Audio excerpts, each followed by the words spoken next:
Hello students, कैसे हो आप सभी। आई होप आप सभी बहुत अच्छे होंगे।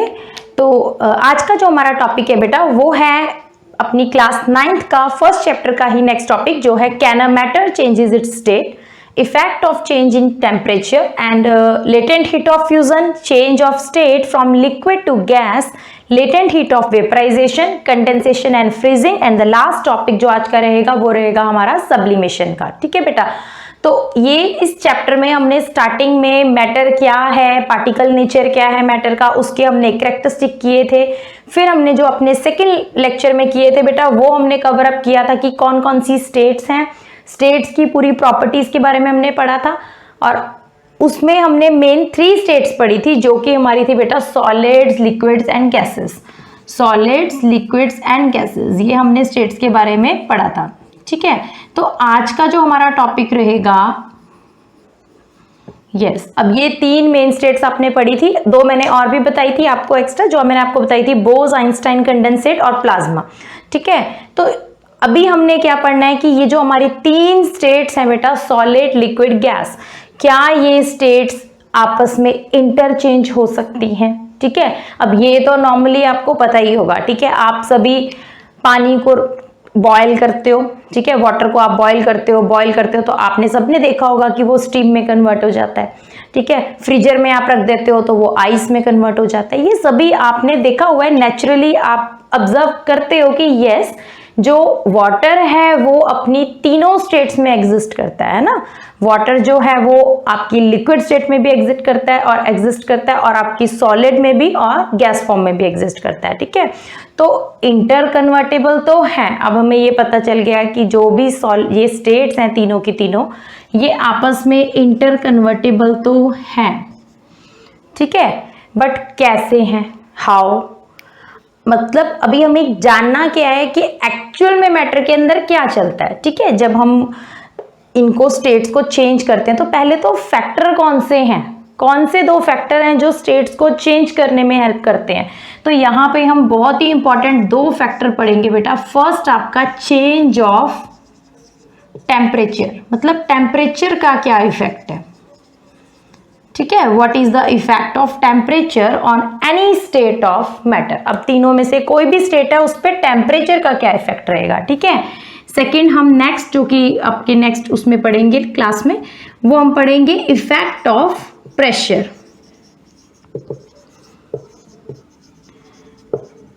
आज के लेक्चर में हम सिर्फ चेंज ऑफ टेम्परेचर का ही इफेक्ट पढ़ने वाले हैं। ये सभी टॉपिक टेम्परेचर के इफेक्ट के अंडर हैं। नेक्स्ट क्लास में हम प्रेशर का इफेक्ट पढ़ेंगे। ठीक है, और उसी क्लास में हम इवेपोरेशन का कंसेप्ट भी पढ़ेंगे। तो आज हम क्या करने वाले हैं, चेंज ऑफ टेम्परेचर। अब देखो, स्टेट जब इंटरचेंज हो रही है तो उसमें टेम्परेचर का क्या योगदान है टेम्परेचर का। ठीक है, अगर टेम्परेचर राइज करने से स्टेट चेंज होती है तो क्यों होती है, वाई। टेम्परेचर लो करने से स्टेट चेंज होती है तो क्यों होती है, वाई। तो आज हम जानेंगे कि बेटा मैटर, एक्चुअल में मैटर के इनसाइड क्या चलता है जब आपका टेम्परेचर राइज होता है। ठीक है, what is going on inside the matter. ठीक है, if we increase the temperature और if we decrease the temperature. ठीक है, तो फर्स्ट आपका ये टॉपिक है effect of change of temperature. ठीक है, तो अब आपने टेम्परेचर का इफेक्ट लिया इंक्रीज का। ठीक है, इंक्रीज ऑफ टेम्परेचर। अब आप टेम्परेचर को क्या कर रहे हो, बढ़ा रहे हो, इंक्रीज कर रहे हो टेम्परेचर को। आपने क्या किया, आपने लिया सॉलिड। आपको सॉलिड को अब कन्वर्ट करना है बेटा किसमें, लिक्विड में।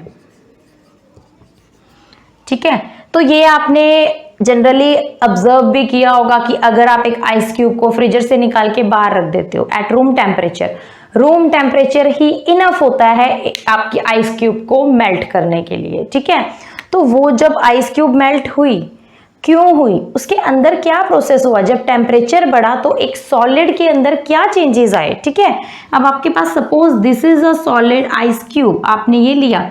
अब इसमें जो आपके पार्टिकल्स थे बेटा वो क्या थे, क्लोजली पैक्ड। अब ये क्लोजली पैक्ड पार्टिकल्स जो हैं, अभी ये जो क्लोजली पैक्ड है बेटा, इनमें क्या होगा। अब आप धीरे धीरे ऑब्जर्व, ये चीज को देखो, ऑब्जर्व करो कि अब हमने क्या किया, टेम्परेचर को राइज करना स्टार्ट किया। जैसे ही हमने टेम्परेचर राइज करना शुरू किया बेटा, जो ये पार्टिकल्स थे सॉलिड में, जैसे मैंने आपको कहा था कि सॉलिड में जो पार्टिकल्स होते हैं जस्ट एक वाइब्रेटरी मोशन ही कर पाते हैं, क्योंकि इंटरमॉलिक्यूलर स्पेसेस ज्यादा नहीं होती ना उनके इन बिटवीन, तो ये अप डाउन लेफ्ट राइट ऐसे ही वाइब्रेट करते हैं। ठीक है, अब आपने जब टेम्परेचर को राइज कर दिया तो ये जो पार्टिकल्स हैं ये क्या करेंगे, वाइब्रेटरी मोशन तो चल ही रहा है इनका, थोड़ा सा इनका जो काइनेटिक एनर्जी है वो बढ़ जाएगा, ये जो वाइब्रेशन करेंगे ना फास्ट हो जाएंगे थोड़े। ठीक है, क्या हो जाएंगे, फास्ट। अब आपने थोड़ा सा और टेम्परेचर राइज किया, अब राइज हो रहा है टेम्परेचर, थोड़ा और राइज हुआ। ठीक है, तो जितना ज्यादा राइज उतनी जल्दी क्या हो जाता है, आपका प्रोसेस फास्ट हो जाता है मेल्टिंग का। ठीक है, तो अब आपका टेम्परेचर राइज हुआ तो ये जो पार्टिकल्स थे ये थोड़ा सा और स्पीड अप, इंक्रीज हो गई, इनकी काइनेटिक एनर्जी क्या हो गई, increase kinetic energy. Kinetic energy जो है पार्टिकल्स की, वो वाइब्रेटरी मोशन जो है वो फास्ट हो गया। अब जैसे ही काइनेटिक एनर्जी इंक्रीज हुई तो उससे क्या हुआ, अब जो पार्टिकल्स के इन बिटवीन इंटरमॉलिक्यूलर फोर्सेस थे, अट्रैक्टिव फोर्स प्रेजेंट था, अब उसकी बॉन्ड क्या होने लग गई बेटा, ब्रेक होने लग गई। ठीक है, क्योंकि पार्टिकल्स वाइब्रेट ज्यादा फास्ट कर रहे हैं, जितनी फास्ट वाइब्रेशन होगी उतना वो जो फोर्स होगा वो वीक पड़ेगा। ठीक है, अब फोर्स वीक पड़ने के कारण क्या हुआ, when intermolecular forces decrease then the separation, जो आपका पार्टिकल का इंटरमॉलिक्यूलर स्पेसेस होती हैं वो बढ़ गई। ठीक है, अब क्या हुआ देखो, एक होता है इंटरमॉलिक्यूलर फोर्स ऑफ अट्रैक्शन। अब ये इंटरमॉलिक्यूलर फोर्स ऑफ अट्रैक्शन जो वाइब्रेट कर रहे थे मॉलिक्यूल्स, काइनेटिक एनर्जी बढ़ गई थी, उसके कारण फोर्स ऑफ अट्रैक्शन क्या पड़ गए बेटा, कम हो गए, ये आपके डिक्रीज हो गए। अब intermolecular force of attraction decrease हो गई तो जो इंटरमॉलिक्यूलर स्पेसेस थी पार्टिकल्स के बिटवीन, जो स्पेसेस प्रेजेंट थी वो क्या हो गई, इंक्रीज हो गई। अब जैसे ही पार्टिकल्स की स्पेसेस इंक्रीज हुई तो जो आपकी स्टेट थी वो सॉलिड से किस में कन्वर्ट हो गई, लिक्विड में। ठीक है, समझ आ रही है क्या कंसेप्ट था बेटा, सॉलिड से लिक्विड में चेंज कैसे हुआ।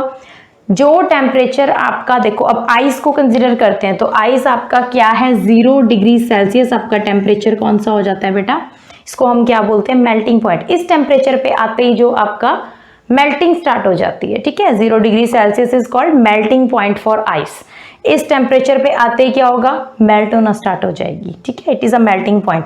अब इस टेम्परेचर पे आते ही ये सारा प्रोसेस हुआ, क्या हुआ कि आपने आइस क्यूब को बाहर निकाला, टेम्परेचर जैसे ही इसके मेल्टिंग पॉइंट तक आया, इस टेम्परेचर में आते ही पार्टिकल्स जो थे उनकी काइनेटिक एनर्जी इंक्रीज हुई, वाइब्रेटरी मोशन इंक्रीज होने के कारण बेटा उनके इन बिटवीन, पार्टिकल्स के बिटवीन जो इंटरमॉलिक्यूलर फोर्स ऑफ अट्रैक्शन था वो वीक हुआ।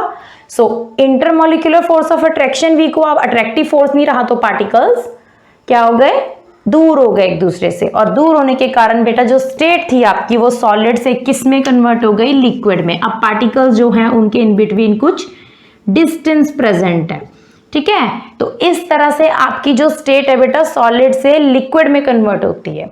ठीक है बेटा, तो ये आपका क्या है, increase of temperature and state किस में चेंज हुई है बेटा, सॉलिड टू लिक्विड।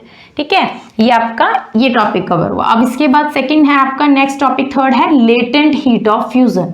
अब what is the latent heat of fusion.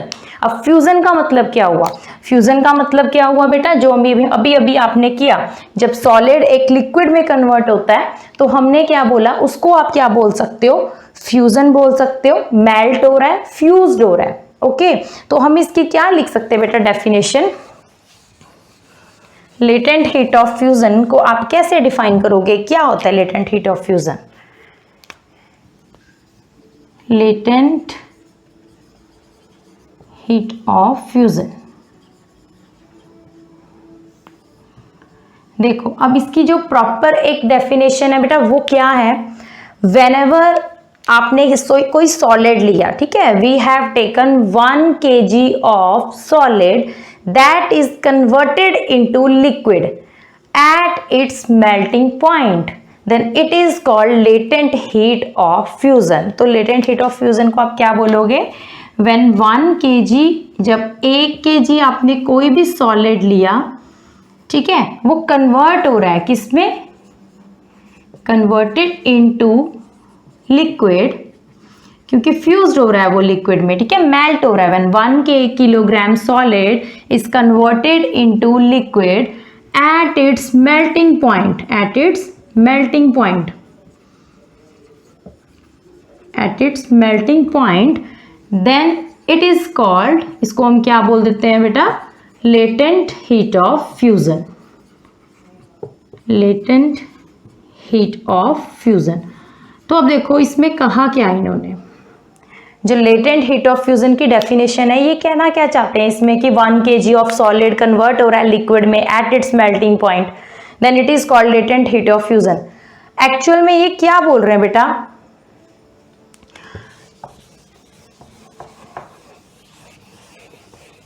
देखो, हाँ जी, क्या बोल रहे हैं ये कि अब आपने क्या किया, 1 kg जो आपका सॉलिड है वो किस में कन्वर्ट हो रहा है, लिक्विड में।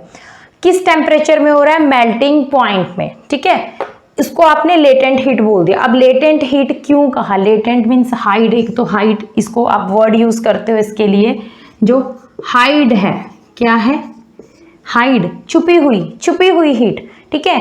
क्यों, अब देखो क्या होता है, आप क्या कर रहे हो, जब आपने एक स्टेट को दूसरी स्टेट में कन्वर्ट किया, फॉर एग्जाम्पल जब आपका सॉलिड था, आइस था, और वो किस में कन्वर्ट हुआ, लिक्विड में।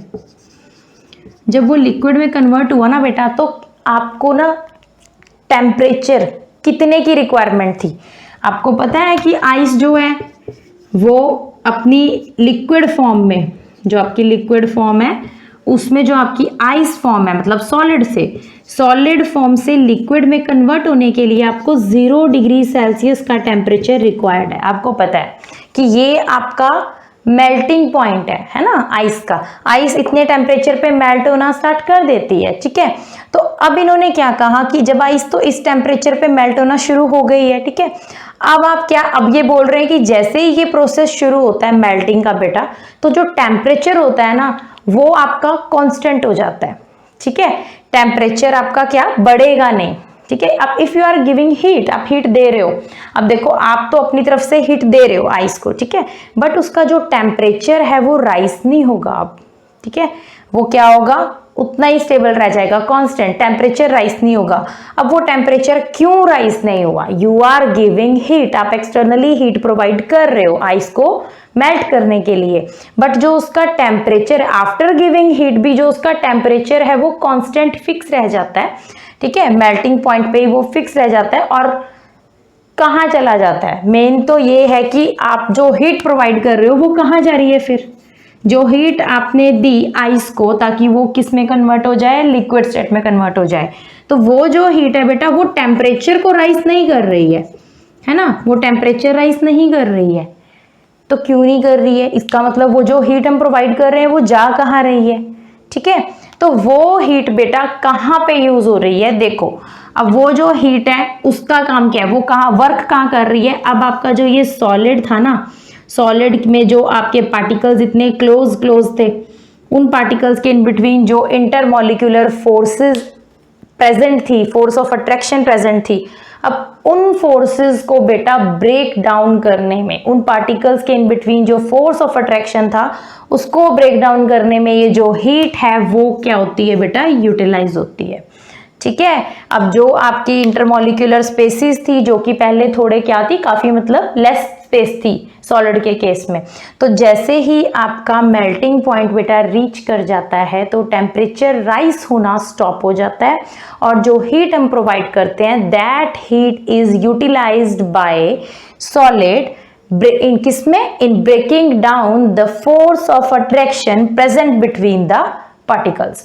जो पार्टिकल्स के बीच में फोर्स ऑफ अट्रैक्शन है ना, उसको ब्रेक डाउन करने में वो हीट यूटिलाइज हो रही है, ठीक है। वो हीट का काम क्या है, वो बॉन्ड्स को ब्रेक कर रहा है, बॉन्ड्स को ब्रेक कर रहा है और जो अट्रैक्टिव फोर्स है उनके इन बिटवीन उसको क्या कर रहा है, डिक्रीज कर रहा है। अब अट्रैक्टिव फोर्स डिक्रीज हो रहे हैं तो पार्टिकल अपने आप ही ऑटोमेटिकली एक दूसरे से दूर जा रहे हैं, ठीक है, अवे हो रहे हैं। अब वो पार्टिकल्स जो हैं वो खुद ही दूर चले जाएंगे तो उससे क्या होगा, आपका सॉलिड किस में कन्वर्ट हो जाएगा, लिक्विड में, ठीक है। तो वही ये डेफिनेशन है latent heat of fusion, when 1 kg solid is converted into liquid at its melting point, melting point पे ही वो कन्वर्ट होता जा रहा है, ठीक है, विदाउट रेजिंग इट्स, आप बोलो कि एक फिक्स टेम्परेचर पे, ठीक है, मेल्टिंग पॉइंट पे, then it is called latent heat of fusion. तो इसे हम क्या बोल देते हैं बेटा, लेटेंट हीट ऑफ फ्यूजन, ठीक है। नाउ नेक्स्ट जो आपका टॉपिक है change of state from liquid to gas. तो यहां पर भी वही आपकी स्टोरी आने वाली है, ठीक है, कि अगर लिक्विड ले लिया अब आपने, उसको आपने किस में चेंज करना है, गैस में। आपने क्या लिया, वाटर लिया, पैन में हीट किया, ठीक है, हीट किया कब तक, अब अभी भी इवेपोरेशन एकदम से उसका वेपराइजेशन होना स्टार्ट नहीं हो जाता, आप हीट करते हो, पहले उसका बॉइलिंग पॉइंट आता है, ठीक है, बॉयल होना स्टार्ट होता है वाटर। अब एक बार बॉइलिंग स्टार्ट हो गई, फिर आपका बॉइलिंग जैसे स्टार्ट हो गई, आपको दिखने लग गए वेपर्स बन रहे, then it is converted into steam. That means आपने जब हीट प्रोवाइड की एक्सटर्नली, जब आप हीट प्रोवाइड कर रहे हो, पैन को गर्म कर रहे हो, तो वो कब तक आपकी स्टार्ट नहीं हुई बेटा, इवेपोरेशन या वेपराइजेशन, वेपर्स बनना कब तक स्टार्ट नहीं हुआ, जब तक वो अपने बॉइलिंग पॉइंट तक रीच नहीं, ठीक है, जब तक वो अपने बॉइलिंग पॉइंट तक नहीं पहुंचा तब की इवेपोरेशन या वेपराइजेशन जो है वो स्टार्ट नहीं होगी, ठीक है। तो अब आपने क्या किया, 100 सेल्सियस टेम्परेचर पहुंचा, now the liquid converted into gas, अब वो स्टीम में कन्वर्ट हो गया, ठीक है, जो आपका वाटर था अब किस में कन्वर्ट हो गया, वो स्टीम में कन्वर्ट हो गया, ठीक है। एंड सेम केस जो है वो आप यहां यही वाला केस जो है आपका यहां भी एप्लीकेबल होगा लिक्विड से गैस की कन्वर्जन में, ठीक है, कि जैसे आपने हीट दी, अब जो टेम्परेचर है, देखो स्टेट चेंज होती जा रही है, जब आपका बॉइलिंग पॉइंट रीच करता है ना बेटा, वहां पे आपकी जो स्टेट होती है उसको हम बोलते हैं लिक्विड गैस स्टेज, क्योंकि वहां पे आपका कुछ पार्ट जो है वो लिक्विड में ही स्टेट में ही है और some part is converted into steam, कुछ पार्ट तो स्टीम बनता जा रहा है, कुछ आपका किस में पड़ा है, लिक्विड स्टेट में ही पड़ा है, तो आप उसको एक इंटरमीडिएट स्टेट बोलते हो कि इंटरमीडिएट ये स्टेट है, यहाँ पे लिक्विड और स्टीम दोनों एग्जिस्ट करते हैं, ठीक है, किस टेम्परेचर में, 100 डिग्री सेल्सियस, और 100 डिग्री सेल्सियस आपके वाटर के लिए बॉइलिंग पॉइंट है, ठीक है, इसको क्या बोलते हैं, बॉइलिंग पॉइंट। अच्छा, तो नेक्स्ट आपके पास है लेटेंट हीट ऑफ वेपराइजेशन। अब सेम एज जैसे आपने यहाँ पे लेटेंट हीट ऑफ फ्यूजन का किया, बिल्कुल सेम डेफिनेशन बेटा लेटेंट हीट ऑफ वेपराइजेशन की भी है, बस चेंजेस आपको कहाँ करने हैं, when 1 kg liquid is converted into gas at its boiling point. यहाँ पे क्या आ जाएगा, बॉइलिंग पॉइंट। आपने क्या किया, सॉलिड के केस में आपका आ गया लिक्विड, अब लिक्विड कन्वर्ट हो रहा है, किस में कन्वर्ट हो रहा है, गैस में कन्वर्ट हो रहा है एट इट्स बॉइलिंग पॉइंट। यहां पे कौन सा पॉइंट आ जाएगा, boiling point, then it is called latent heat of, इसके प्लेस में आ जाएगा वेपराइजेशन, ठीक है बेटा, इसके प्लेस में क्या आ गया आपका, वेपराइजेशन, ठीक है। तो ये आपका क्या है, latent heat of vaporization. Understanding, देखो कंसेप्ट वही है सेम, वेपराइजेशन के लिए भी हम वही कंसेप्ट यूज करेंगे कि जब आपका 1 किलोग्राम लिक्विड बेटा किस में कन्वर्ट होता है, गैस में, सेम चीज गैस में कन्वर्ट हो रहा है विदाउट चेंजिंग इट्स टेम्परेचर। अब टेम्परेचर आपको पता है एक बार क्या हो गया, 100 डिग्री सेल्सियस जो रीच कर गया, अब बॉइलिंग स्टार्ट हो गई है, अब जो टेम्परेचर है वो राइज नहीं होगा, अब जो हीट आप दे रहे हो वो हीट कहाँ पे यूज होगी, breaking down the bond between force of attraction जो है उसको ब्रेक डाउन करने में, दैट इज जो भी किस में प्रेजेंट है, लिक्विड में, जो लिक्विड में अभी बॉन्ड्स प्रेजेंट हैं, फोर्स ऑफ अट्रैक्शन प्रेजेंट है, उसको फोर्स ऑफ अट्रैक्शन को तोड़ने में यूज हो रहा है वो, ठीक है, हीट जो हम प्रोवाइड कर रहे हैं, इसीलिए जो टेम्परेचर है वो राइज नहीं होता है, ठीक है बेटा। तो ये आपका लेटेंट हीट ऑफ वेपराइजेशन का कंसेप्ट रहेगा। अब जो नेक्स्ट आपका है कंडेंसेशन एंड फ्रीजिंग। कंडेंसेशन क्या होती है, फ्रीजिंग क्या होती है, ठीक है, अब हम ये करते हैं।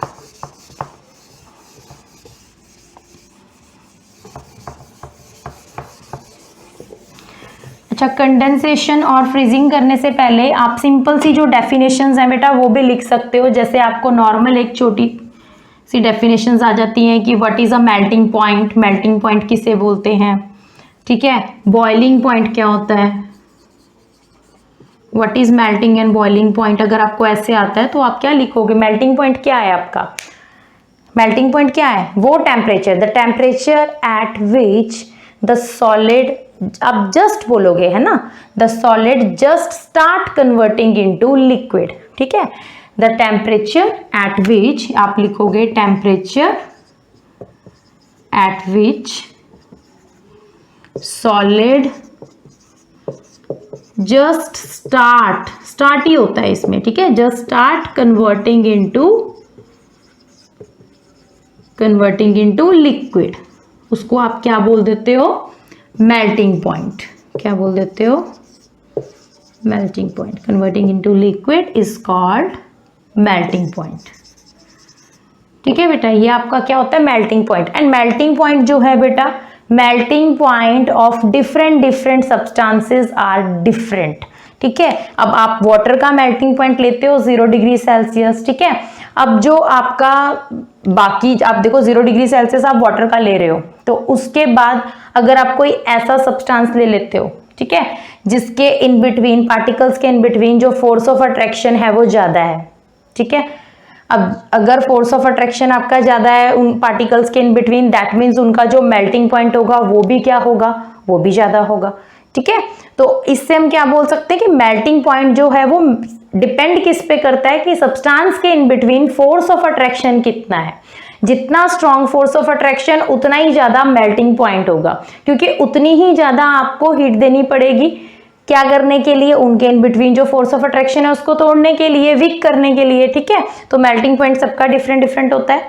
बॉइलिंग पॉइंट अगेन ये भी सब सब्सटेंसेस का अलग अलग होता है, ये भी डिपेंड करता है किस पे, पार्टिकल्स के इंटरमॉलिक्यूलर फोर्स ऑफ अट्रैक्शन के बिटवीन। तो जैसे आपने इसकी डेफिनेशन लिखी है बेटा, सेम एज हम इसकी भी डेफिनेशन लिख लेंगे कि द टेम्परेचर एट विच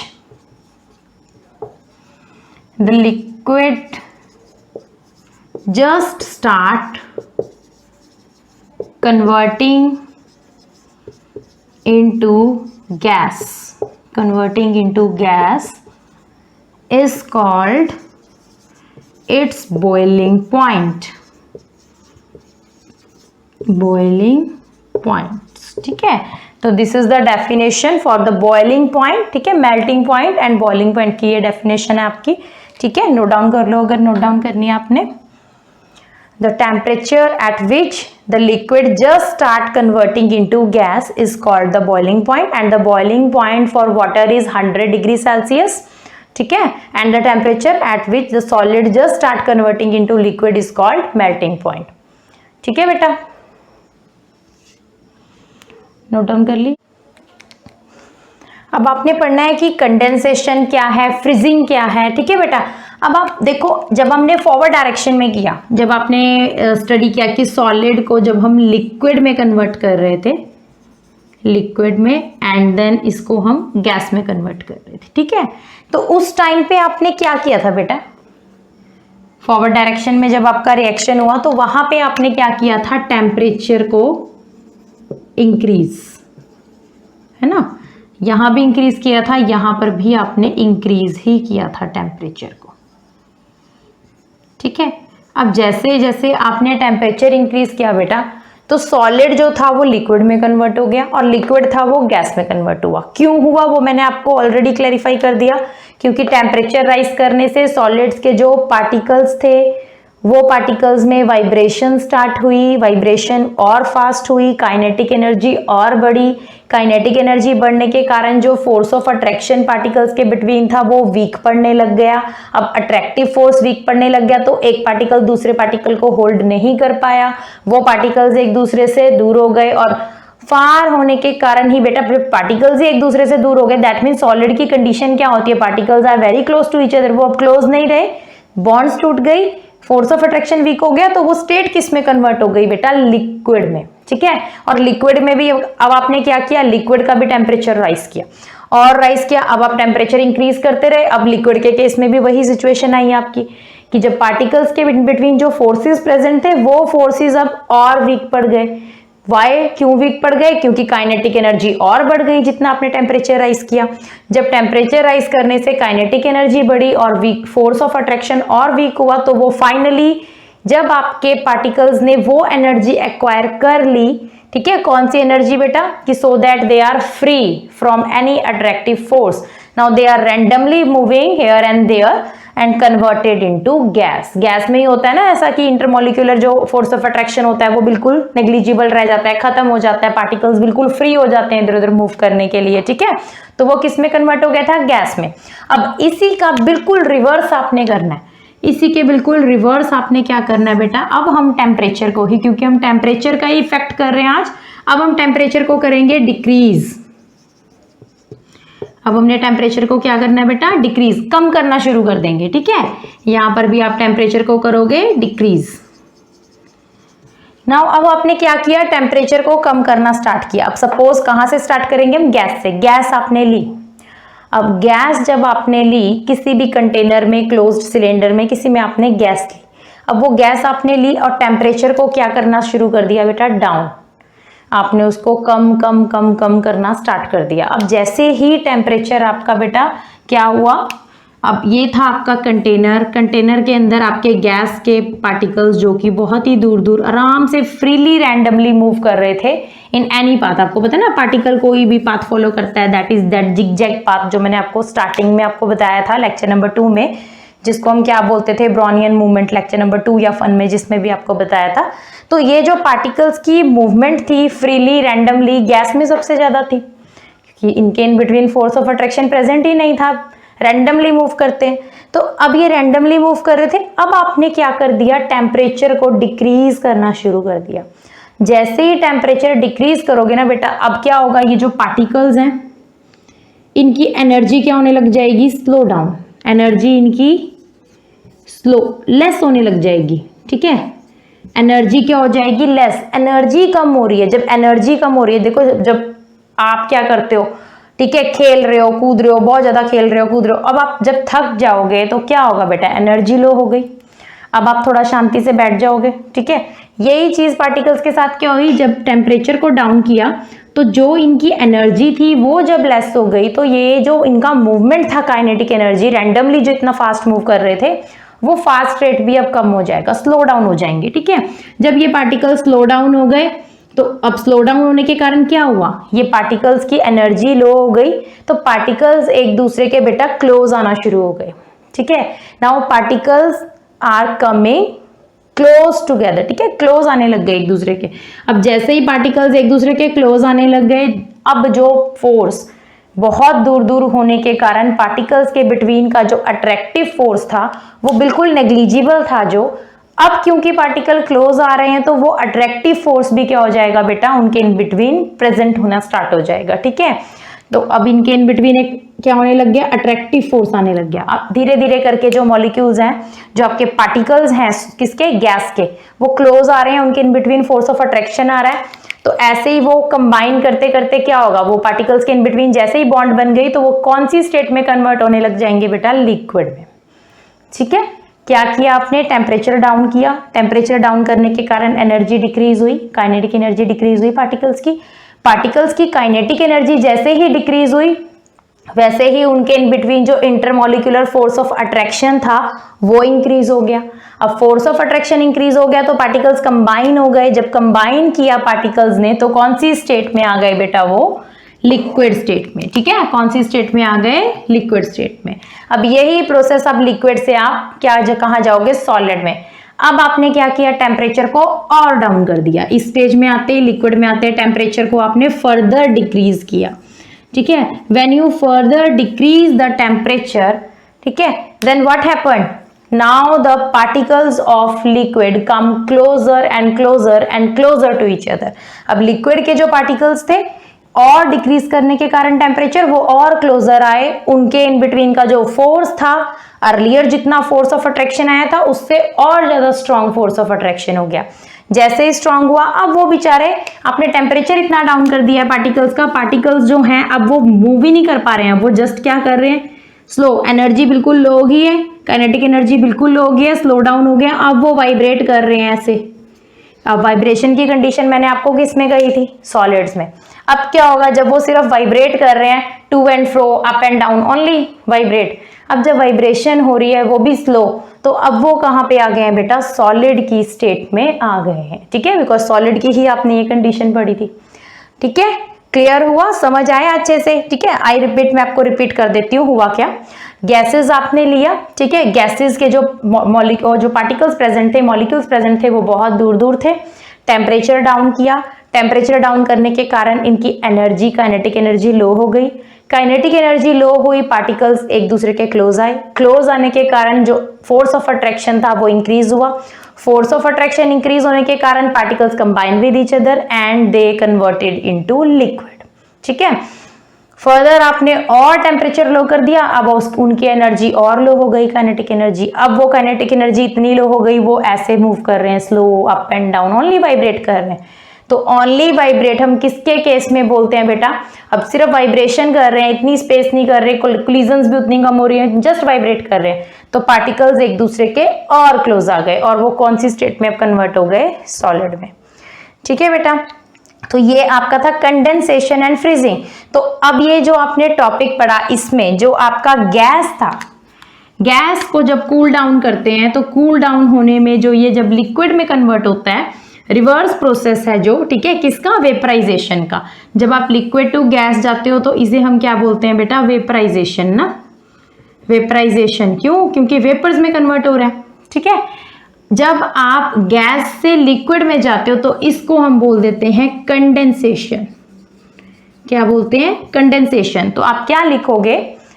ठीक है, when gases converted into liquids by decreasing the temperature, then it is called, this process is called condensation। इस प्रोसेस को क्या बोलते हैं?